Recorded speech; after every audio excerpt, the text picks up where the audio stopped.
한 청년이 아주 희망과 비전을 가지고 이제 인생의 길을 떠나게 되었습니다. 인생의 길을 떠나다가 어느 곳에 머물러 너무 피곤해서 잠깐 눈을 붙인다는 게 그만 깊이 잠이 들게 되었습니다. 깊이 잠이 들었는데 그 앞에 한 마차에 아주 부유한 큰 부자 노부부가 타고 가다가 마차가 고장나서 잠깐 멈추게 됐어요. 근데 이 두 부부는 연세가 많은데 자녀가 없었어요. 마차가 멈춰서 잠깐 마차에서 내렸더니 너무 수려하고 선하게 생긴 한 청년이 자고 있는 거예요. 얼굴을 보니까 그 노부인이 너무 자기의 양자를 삼고 싶은 거예요. 남편한테 우리는 이제 나이가 많고 죽으면 이 어마어마한 재산을 물려줄 자녀가 없는데 이렇게 선하고 수려하게 생긴 이 청년을 만났으니 이게 하나님의 뜻이 아닐까요? 이 청년을 양자로 삼았으면 너무 좋겠습니다. 그 할아버지도 너무 마음에 드는데 우리가 한번 깨워봅시다. 깨워서 얘기합시다. 그러다가 갑자기 멈칫하더니 그랬다가 혹시 이 청년의 부모가 우리보다 훨씬 더 부자일 수도 있는데 괜히 망신만 당하면 어떡하겠어? 고민을 하는데 갑자기 마부가 마차를 다 고쳤습니다. 그냥 갑시다. 탁 타고 그냥 떠나게 됐어요. 이 청년은 그냥 모르고 자는 거예요. 그리고 이 마차가 떠난 다음에 강도 2명이 그 앞을 지나가다 보니까 한 애가 가방을 옆에 놓고 세상 모르게 자고 있어요. 잘 됐다. 이놈을 죽이고 저걸 가져가도 아무도 모를 거다. 그러면서 이제 죽이려고 촥 왔어요. 근데 갑자기 저기서 와 사람들 소리가 경찰이 오나 보다. 막 도망갔어요. 경찰이 온 게 아니라 그냥 사람들이 지나가는 건데 그 다음 조금 있다가 한 너무나 아름다운 숙녀가 지나가다가 이 잠들어 있는 청년을 보고 한눈에 반했어. 아니 이렇게 현빈같이 생긴 청년이다. 내가 비록 소녀지는 아니지만 그래가지고 거기를 발걸음을 떼지 못하고 이 청년이 깨어나면 말이라도 한번 걸어봐야 되겠다. 이 청년과 결혼을 하게 된다면 얼마나 행복할까. 그리고 기다리고 있었어요. 기다리고 있었어요. 그런데 이 너무나 아름다운 이 자매와 같이 길을 걸어가던 친구 중에 제일 심술궂고 못되게 생긴 애가 너 뭐 하는 거니? 여자가 자존심도 없이 남자에게 먼저 말을 걸라 그래? 그거는 숙녀가 할 짓이 아니야. 딱 끌어가지고 그냥 지나가게 됩니다. 그리고 좀 있다가 이 청년이 깨어나게 되는 거예요. 그리고는 잠자는 동안 아무 일도 없었네. 그리고 일어나서 자기의 길을 계속 가게 됩니다. 나다나엘 호선이라는 유명한 작가가 쓴 데이빗 스완이라는 소설의 줄거리입니다. 오늘 말씀은 22절 보라 이제 나는 성령에 매여 예루살렘으로 가는데 거기서 무슨 일을 당하는지 알지 못하노라 이렇게 시작됩니다. 우리는 우리의 인생을 잘 안다고 생각하지만 알지 못합니다. 우리는 미래만 알지 못하는 것이 아닙니다. 여러분 미래는 결코 인간이 알 수가 없습니다. 성경에 인간은 미래를 알 수 없게 하나님이 만드셨다고 잠언 전도서에 분명히 써 있습니다. 그래서 인간이 미래를 예측하려고 하는 모든 시도는 헛된 시도이며 하나님께서 가증스럽게 여긴다고 써 있습니다. 그래서 그 사울이라는 왕이 그 무당을 불러가지고 미래를 알려고 했을 때 하나님께서 그것을 매우 미워하셨어요. 그러니까 무슨 점을 본다든가 사주를 본다든가 무슨 궁합을 본다든가 하는 것을 하나님은 싫어하시는 거예요. 인간으로 하여금 미래를 알지 못하게 해서 하나님 앞에 겸손할 수밖에 없이 만든 것이 그것이 인생이라는 것입니다. 우리는 미래만 알 수 없는 게 아니에요. 우리는 현재도 안다고 생각하지만 모르는 거예요. 과거도 지나갔지만 우리는 보이는 게 다가 아니었어요. 우리는 큰 사고가 났다가 건진받은 것은 알지만 아예 사고가 나지 않게 하나님이 막아주신 것은 모르는 거예요. 그냥 아무 일 없었다고 생각하는 거예요. 병이 낫다가 치료된 것은 와, 하나님이 치료해 주셨다고 생각하지만 아예 병이 안 걸리게 해주신 것은 이 청년처럼 그냥 아무 일이 없었던 건 줄 아는 거예요. 사도 바울은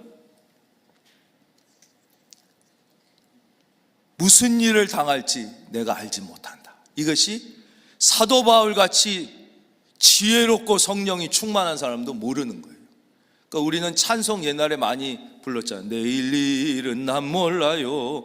하루하루 살아요. 불행이나 여행함도 내 뜻대로 못해요. 그래서 성경은 뭐라고 하냐? 우리 인간의 삶에는 반드시 좋은 일과 나쁜 일이 계속 교차된다고 말씀합니다. 그러니까 어떤 인생도 좋은 일만 계속되는 인생은 없다는 거예요. 반드시 어려운 일이 오게 되어 있어요. 어려운 일만 계속되는 인생도 없다는 거예요. 반드시 좋은 일도 오게 되어 있어요. 그런데 우리가 성령에 매이게 되면 어떻게 되느냐? 어려운 일이 오든 좋은 일이 되든 믿음으로 승리하여 무슨 일을 만나든지 만사 형통하게 되는 것이죠. 그것이 믿음의 길이라는 것이에요. 믿음의 길. 그래서 오늘 사도 바울은 뭐라 그래요? 성령에 매여. 성령에. 우리가 전에 불러던 찬송에도 3절 이렇게 돼 있어요. 우리는 내일 일은 난 몰라 이것만 아는데 3절 끝이 어떻게 돼요? 불과 같은 성령이여 내 마음에 항상 계셔. 항상. 천국 가는 그날까지 주여 지켜 주옵소서. 성령에 매여. 왜냐? 성령은 왜 우리를 승리하게 하시냐? 성령의 특징은 하나 되게 하시는 거예요. 하나. 마귀의 특징은 분열되게 하는 거예요. 분열되게. 하나 되면 승리하고 분열되면 패망하는 거예요.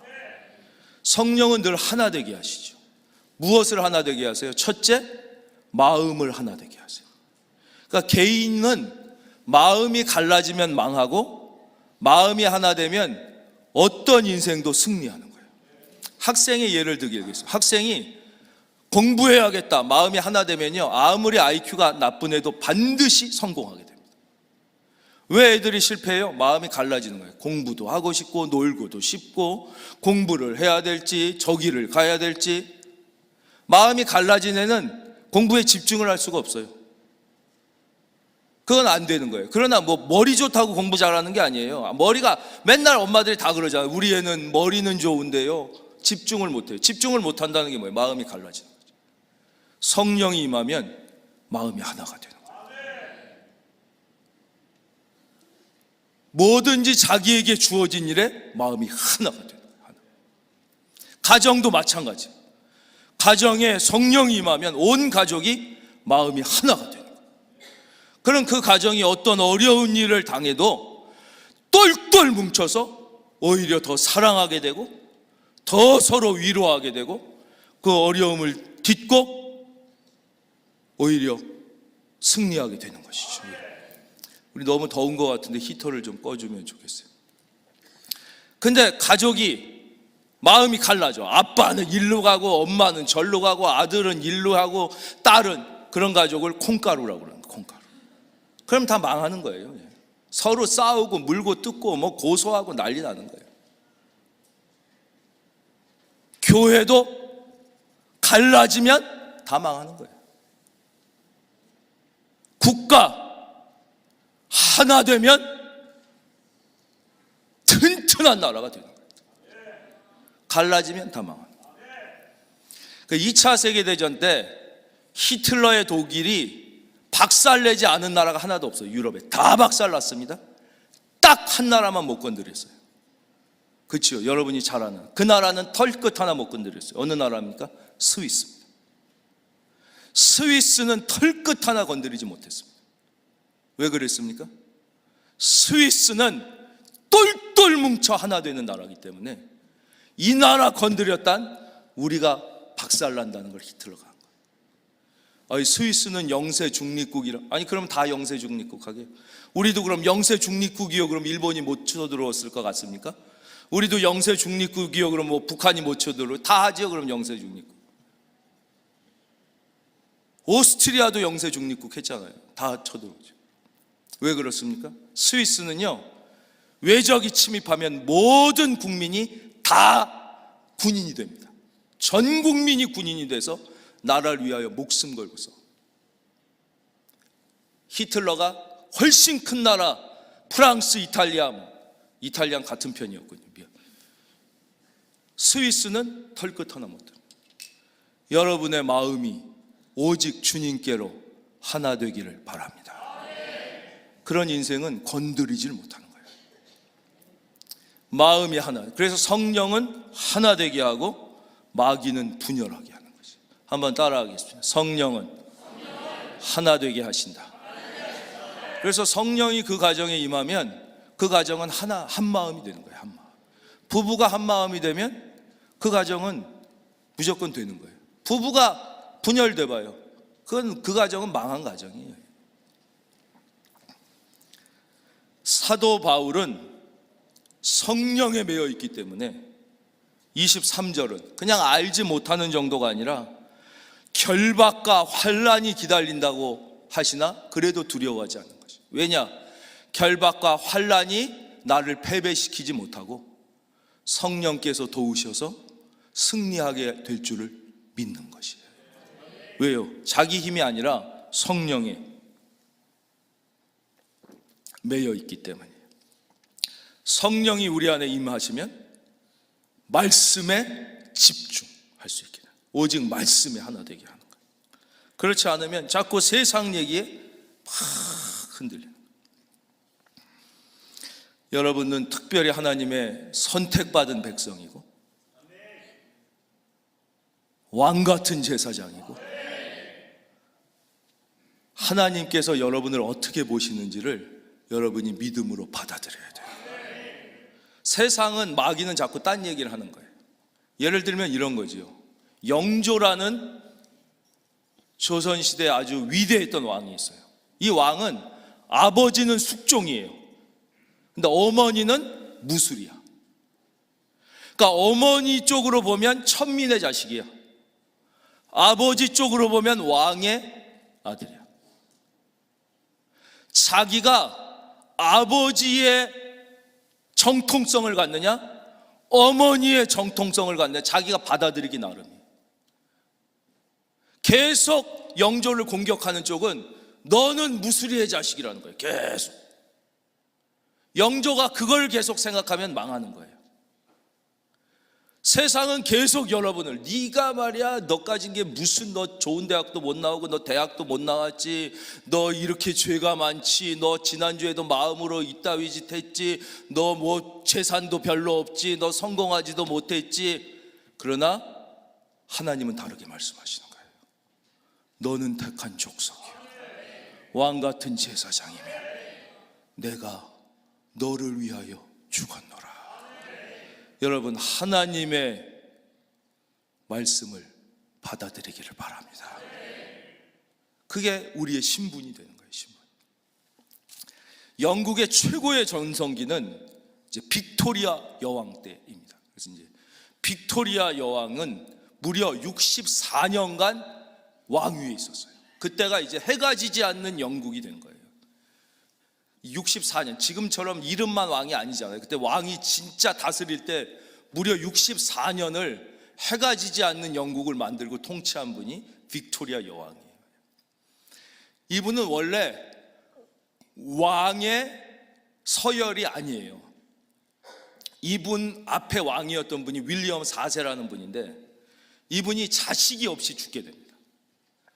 그래서 다른 왕위 계승자를 쫙 찾게 되는데, 이 빅토리아는 또 아버지가 얘를 낳자마자 죽어요. 그래서 원래는 아버지가 더 왕위 계승 서열이 높았는데, 그리고 또 어머니가 특이해. 어머니가 아주 특이한 분이에요. 그래서 나중에 아주 이 빅토리아가 어머니 때문에 아주 괴로워합니다. 너무너무 괴로워요. 그럼 몇 살에 왕이 됐냐? 18살에 왕이 됩니다. 여러분, 18살이면 한만 옛날이라고 하는데 애예요, 애. 이 빅토리아가 18살. 그래서 이 윌리엄 4세가 죽었을 때 빅토리아 여왕의 기도가 기록되어 있습니다. 하나님, 만약에 하나님께서 저를 영국의 왕으로 세워주신다면 인간의 지혜가 아니라 오직 하나님의 말씀으로 영국을 통치하게 하여 주시옵소서. 그래서 이 빅토리아 여왕의 64년은 빅토리아 여왕이 통치한 64년이 아니라 하나님의 말씀인 성경이 통치한 64년이다. 그래서 여러분, 오늘부터 성경을 읽기 시작하십시오. 오늘부터 성경에 순종하기 시작하십시오. 여러분 인생에 전성기가 올 것입니다. 여러분 인생의 문제가 사라지고, 여러분 인생에 생기가 돌고, 여러분의 기도에 응답이 오고, 여러분의 삶에 기적이 일어날 줄로 믿습니다. 여러분 진짜예요. 한번 해보세요. 한번 해보세요. 진짜예요, 진짜. 성경을 읽고 성경의 하나님 말씀대로 순종하기 시작할 때 당신의 나이가 몇 살이든 인생의 전성기가 오기 시작하는 거예요. 생기가 돌기 시작하는 거예요. 생기가 돌기. 보라, 이제 나는 성령에 매여 예루살렘으로 가는데 거기서 무슨 일을 당할는지 알지 못하나. 오직 성령이 각성해서 내게 증언하여 결박과 환난이 나를 기다린다 하시나. 24절은 우리가 너무나 사랑하는 말씀이죠. 다 많은 우리 성도님들이, 우리 교회에도 많은 성도님들이 가슴에 새기고 있는 사랑하는 말씀입니다. 이 말씀을 다시 한번 우리가 소리를 내서 함께 읽어보도록 하겠습니다. 시작. 내가 달려갈 길과 주 예수께 받은 사명 곧 하나님의 은혜의 복음을 증언한 일을 마치려 하면은 나의 생명조차 조금도 귀한 것으로 여기지 아니하노라. 아멘. 이게 이제 사도 바울의 심정이었다는 거예요. 사도 바울의 심정은 무엇이냐? 하나님의 은혜의 복음, 이거를 내가 증거하는 일에는 죽어도 좋다 이거예요. 죽어도 좋다. 근데 이거를 어떻게 표현해요? 나의 생명조차도. 우리 모든 사람에게 제일 귀한 게 생명이잖아요. 이것도 조금도 귀한 것으로 여기지 않는다. 생명이 얼마나 귀합니까? 이것도 귀한 것으로 여기지 않는다. 생명이 얼마나 귀한지 여러분에게 말씀드려 볼까요? 워렌 버핏이라는 분이 있어요. 제가 몇 번 말씀드려서 아시죠? 그분 재산이 약 18조 정도 된대요. 18조 180조요. 180조 정도 된대요. 감사합니다. 200조라고 칩시다. 200조예요. 그분이 지금 94세예요. 94세. 자, 손 들어보세요. 지금 200조 줄 테니까 94세 되고 싶은 사람 손 들어보세요. 너 200조 줄 테니까 94세 할래? 생명이 그렇게 귀해요. 여러분 200조면요 100년으로 나눠도 1년에 2조예요. 생명이 얼마나 귀한지 아시겠죠? 그렇잖아요. 지금 20살짜리 애한테 너 지금 200조 줄 테니까 94살 할래? 그럼 누가 바꾸겠어요? 여러분 하나님이 그런 생명을 여러분에게 주신 걸 알고 주신 것을 감사할 수 있기를 주의 이름으로 축원합니다. 시간을 낭비하는 게 얼마나 큰 죄인 줄 알아야 돼요. 시간을 낭비하는 게 얼마나. 그 시간은 금이다. 이건 틀린 말이에요. 시간은 금보다 수억만 배 비싼 거예요. 그를 하나님의 영광, 영원히 썩어지지 않을 것을 위해서 쓰지 않으면 다 낭비하는 거예요.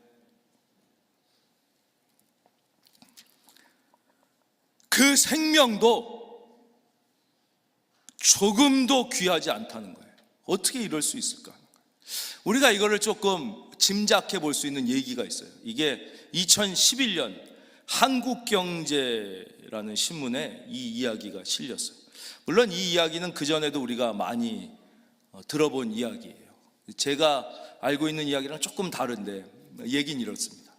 일사후퇴 때 미군 장교가 급박하게 후퇴를 하다가 제가 알고 있기에는 선교사님 부부라고 그랬는데 그 한국경제신문 기사에는 미군으로 되어 있어요. 급박하게 후퇴를 하다가 차가 고장이 났습니다. 뭐 어떤 기사에는 휘발유가 떨어졌다고 이렇게 되기도 해요. 뭐 중요한 건 하여튼 차가 멈춰 섰어요. 그래서 거기에 서 있는데 어딘가에서 그 추운 1월 4일 날 애기 우는 소리가 들리더라는 거예요. 그래서 여기에 애기 우는 소리가 들릴 리가 없다고 그랬는데 계속 들려서 이게 어떻게 된 일이지? 보니까 저 다리 밑에서 애기 우는 소리가 들려서 그걸 그냥 무시하고 갈 수가 없어서 그 속으로 가봤더니 눈 속에서 애기 우는 소리가 들리더라는 거예요. 그래서 눈을 헤집고 봤더니 그 속에 한 여자가 얼어 죽어 있었다.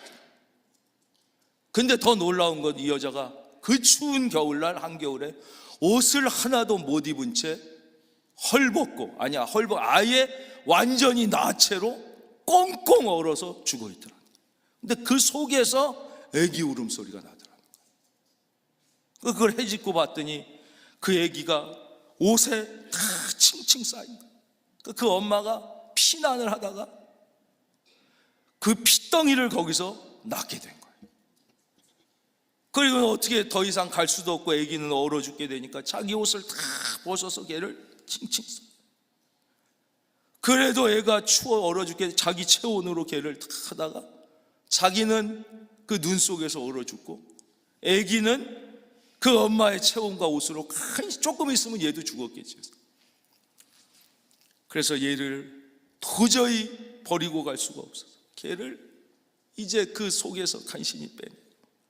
엄마는 그 겨울에 무덤을 만들어줄 수 없어서 대략 그냥 눈으로 덮고 이렇게 해가지고 애를 데리고 남쪽으로 후퇴를 했다는 거예요. 그리고는 이제 본국으로 나중에 이 군인은 송환이 됐고 얘는 미국에서 자란 거죠. 그래서 얘가 이제 어른이 됐죠. 그래서 이제 아버지한테 아버지는 백인인데 왜 나는 동양인입니까? 네가 좀 더 크면 알려주겠다. 네가 좀 더 크면. 드디어 네가 이제 장성했으니 내가 알려주겠다.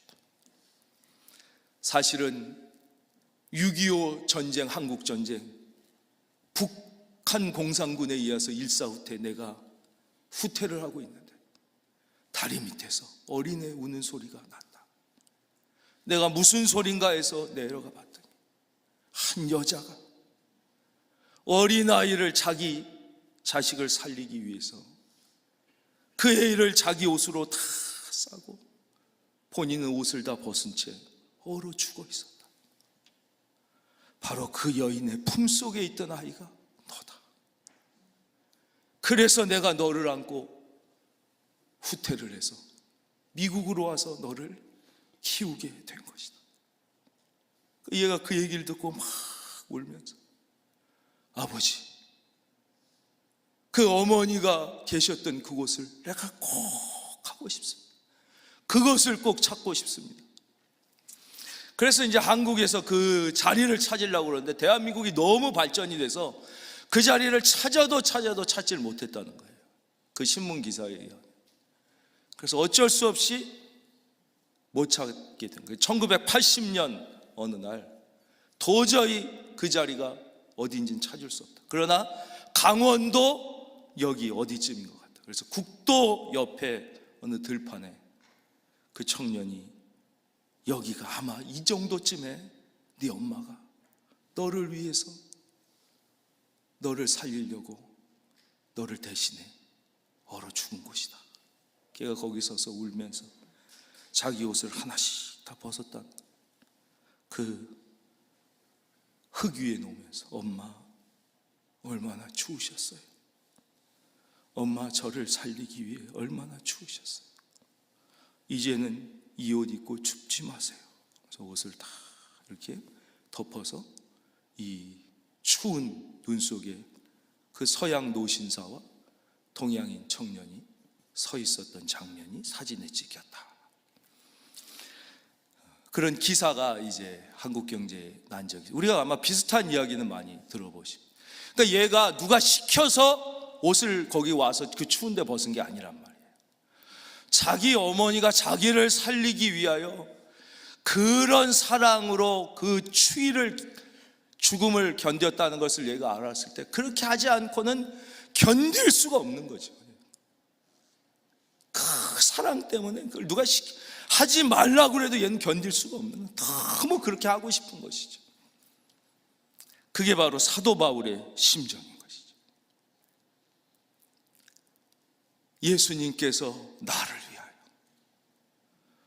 죄로 말미암아 영원히 죽고 저주받을 수밖에 없는 나를 대신하여 그가 찔림은, 그가 상함은 우리의 죄악 때문이요 그가 찔림은 우리의 허물 때문이라. 그가 징계를 받음으로 우리가 평화를 누리고 그가 채찍에 맞음으로 우리가 나음을 입었도다. 그 은혜가 너무 감격스럽기 때문에 나는 이 하나님의 은혜의 복음을 증거하는 데는 난 생명 조금도 아깝지 않다. 그렇게 되는 것이죠. 그래서 이것은 은혜의 결과예요. 그 은혜를 받은 결과로 그냥 나오는 거지 뭐 이렇게 해라 그래서 그렇게 되는 게 아니라는 것이. 그래서 나는 이렇게 못하겠는데 이거 예수 믿으면 이렇게 해야 되는 건가 이렇게 고민하실 필요가 없어요. 이건 하라 그러는 것도 아니고 누가 사도 바울 보고 이렇게 하라 그러는 사람도 없는 거예요. 그 애 보고 너 추운데 옷 벗으라 그러는 사람 아무도 없는 거예요. 사랑을 경험해서 우러나와서 하는 것이죠. 근데 사도 바울이 왜 그랬느냐? 이유는 딱 하나예요. 그 하나님의 은혜의 복음을 증언하기 위해서. 그 하나님의 은혜의 복음이 뭐냐 이거예요. 우리는 원죄와 자범죄 때문에 영원히 죽을 수밖에 없고, 그 죽는다는 의미를 정확히 알아야 돼요. 우리는 죄와 죽음과 저주의 노예가 된 것이죠. 즉 아담이 하나님을 배신하고 사탄의 꾀임에 넘어가서 선악과를 먹으면서 어떻게 됐습니까? 첫째, 영원히 죽었어요. 너는 정령 죽으리라. 영원히 죽었어요. 영혼만 죽은 게 아닙니다. 그 다음에 어떻게 됐습니까? 에덴 동산에서 추방됐어요. 그리고 땅이 엉겅퀴와 거친 걸, 환경의 저주를 받았어요. 그러니까 처음에 하나님께서 아담과 하와를 창조를 하셨을 때는 에덴 동산 다 좋은 곳이었어요. 그러나 지금 우리가 이 고통 가운데 살고 환경이 어렵고 힘든 것은 죄의 결과로 온 것이지 원래 하나님이 인생을 이렇게 고통스럽게 만드신 게 아니에요. 그 다음 뭐예요? 질병의 고통이 온 거예요. 아담과 하와는 에덴 동산에 살 때 병 걸리지 않게 창조된 거예요. 근데 죄로 말미암아 추방됨으로 인간의 삶에 질병이 들어오게 된 것이죠. 그래서 예수 그리스도께서 십자가에 못 박혀 죽으심으로 죽음에서 우리를 해방하시고 환경의 저주에서 우리를 해방하시고 질병에서 우리를 해방하신 거예요. 물론 우리가 고난 중에, 질병 중에 주님을 더 깊이 알아가고 은혜를 깨달을 수 있어요. 그러나 병 중에 고통스러워하는 것은 하나님의 뜻이 아니에요. 하나님의 뜻은 병에서 나음을 받는 게 하나님의 뜻이에요. 만약에 그렇지 않다면 예수님께서 만나는 사람마다 병을 치료해 주셨을 수가 없어요. 어떤 사람에겐 이렇게 해야 돼요. 병 걸려 있는 게 하나님의 뜻이니 너는 병 중에서 그 뜻을 깨달아라. 근데 예수님은 한 번도 그러신 적이 없어요. 만나는 자마다 다 치유해 주셨어요. 여러분, 믿음으로 기도해 치유함을 받을지어다. 물론 우리가 병 중에 사도 바울처럼 응답을 받을 수도 있어요. 그렇지 않다면 치유받는 것이 하나님의 뜻이에요. 가난함 중에 우리가 더 겸손해지고 주님의 뜻을 깨달아 믿음이 깊어질 수 있어요. 그러나 가난하게 사는 게 절대 하나님의 뜻은 아니에요.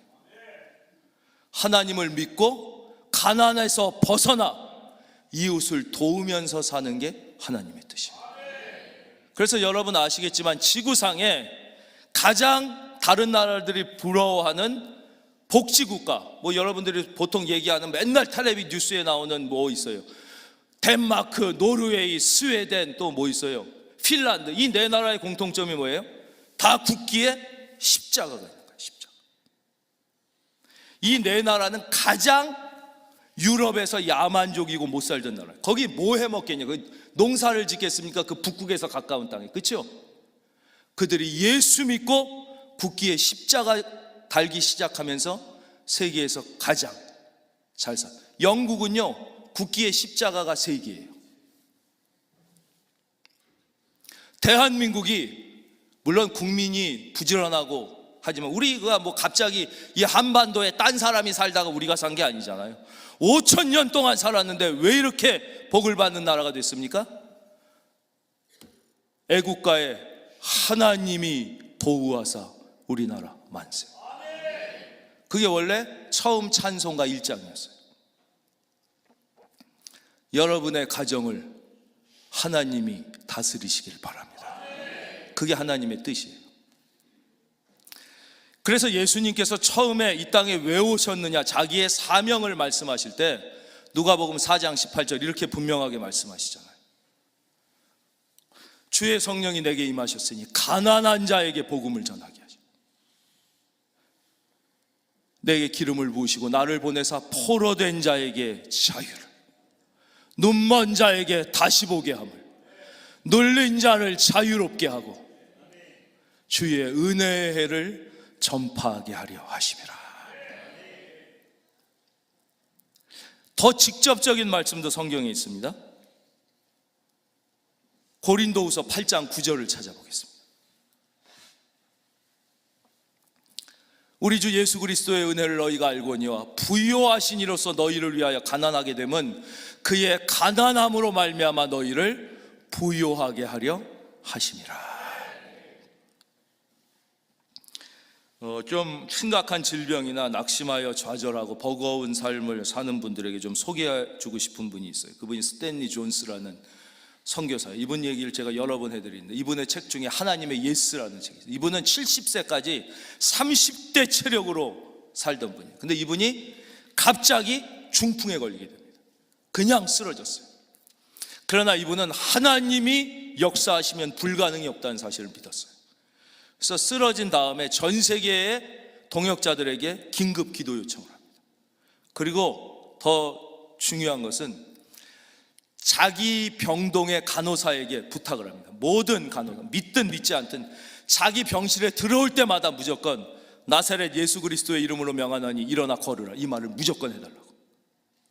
나사렛 예수 그리스도의 이름으로 명하노니 일어나 걸으라, 이 말을 무조건 해달라고 부탁을 했습니다. 꼭 이 말을 외쳐달라고. 어떻게 됐을까요? 그렇죠. 당연히 다시 일어났죠. 89세까지 히말라야 그 험준한 산맥을 뛰어다니며 하나님의 종으로 역사하다가 부르심을 받은 거예요. 여러분, 지금까지 기도해서 안 됐다고 낙심하면 안 돼요. 우리가 어렸을 때 봤던 만화 영화를 좀 기억해 보세요. 개구리 왕눈이. 개구리 왕눈이라는 만화 영화가 있었어요. 주인공이 아주 나약한 애예요. 개구리인데 엄청 약하고 눈만 커요. 눈만 커. 그게 상대방은 막 투투 엄청 크고 막 가재 무지하게 세고 막 세상이 그렇게 세지 않아요. 막 매기 대왕 같이 세. 그런데 거기에 왕눈이가 주인공이에요. 왕눈이가 울지 말고 일어나. 다시 일어나는 거예요. 7번 넘어져도 일어나라. 저는 어렸을 때 그걸 들으면서, 야, 개구리도 7번 넘어져도 일어나는데 내가 하나님이 몇 번 기도 응답 안 했다고 좌절하고 기도 안 하면 인간이 아니다. 내가 개구리만도 못한다, 이렇게 생각했어요. 여러분, 또 기도하십시오. 아니, 개구리도 7번 넘어져도 일어나는데 몇 번 기도하고 안 됐다고 안 하는 게 개구리만도 못한 거예요. 성경에 분명히 써 있잖아요. 성경. 이건 실제 있었던 얘기입니다. 어느 목사님이 전도를 했어요. 예수 믿고 천국 가라고. 근데 이분이 그랬대요. 말 같지 않은 소리 하지 말라고. 예수 믿는 사람 다 거짓말쟁이라고. 예수 안 믿으면 지옥 가는데. 근데 이분이 그러더래요. 지옥 같은 소리 하고 있네. 내가 지금 사는 게 지옥인데 무슨 소리냐고. 남편은 알코올 중독이고 애들은 감옥에 가 있고 나는 병 걸려서 누워 있는데 지금 내 인생이 지옥 같은데 무슨 소리 하는 거냐고. 그래도 영원한 지옥에 가면 어떡하냐고. 이 인생이 지옥 같으면 죽어서라도 천국 가든, 죽어서 진짜 천당 지옥이 있으면 보여달라고. 예수 믿는 사람 다 거짓말쟁이라고.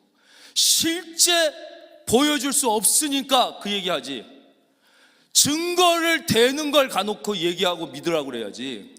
진짜 하나님이 그렇게 좋아서 영원한 천국을 약속해 주는 분이라면 뭔가 이 땅에서 진짜 영원한 천국의 1000분의 1이라도 나눠주고 믿으라고 그러면 내가 믿겠다고. 이 땅에선 아무것도 증명할 수 없는 거 입술로만 나불대면서 죽어서 천국 가서 믿으라고 그러는 걸 어떻게 내가 믿냐고. 지금 지옥 같은 인생 사는데. 목사님이 전도하러 갔다가 전도를 받았어요. 듣고 보니까 그 말이 맞는 것 같아서 낙심이 되더래요. 그래서 더 이상 전도를 못하고 교회를 와서 생각해 보니까 자기 팔자도 똑같더라는 거예요. 이게 뭐야 내가. 교회 안 다니는 사람은 저렇게 막 큰 빌딩 짓고 저러고 있는데 나는 예배당도 못 짓고 내가 지금 이러고, 이게 뭐냐고. 그래서 진짜 아무 선입관 없이 성경을 마태복음부터 다시 읽기 시작했다. 그랬더니 우리 하나님은, 예수님은 오셔서 천국은 죽어서 가는 거니까 무조건 믿으라 그러시지 않았더라. 예수님은 천국을 나눠주시면서 아픈 자는 치료해 주시고, 귀신 들린 자에게는 귀신을 쫓아내 주시고, 배고픈 자에게는 오병이어의 기적으로 먹여주시고, 희망을 잃은 자에게는 희망을 주시면서, 여러분 이게 복음인 것이에요. 제가 말씀드렸잖아요. 가장 야만족이 사던 국가가 국기에 십자가를 넣자 세계 사람들이 제일 부러워하는 복지국가가 된 거예요. 여러분 오늘부터 하나님의 말씀을 여러분의 인생의 모든 기준으로 삼으십시오. 그리고 그 말씀을 읽고 사랑하고 순종하기 시작하십시오. 여러분의 인생의 전성기가 시작될 줄로 믿습니다.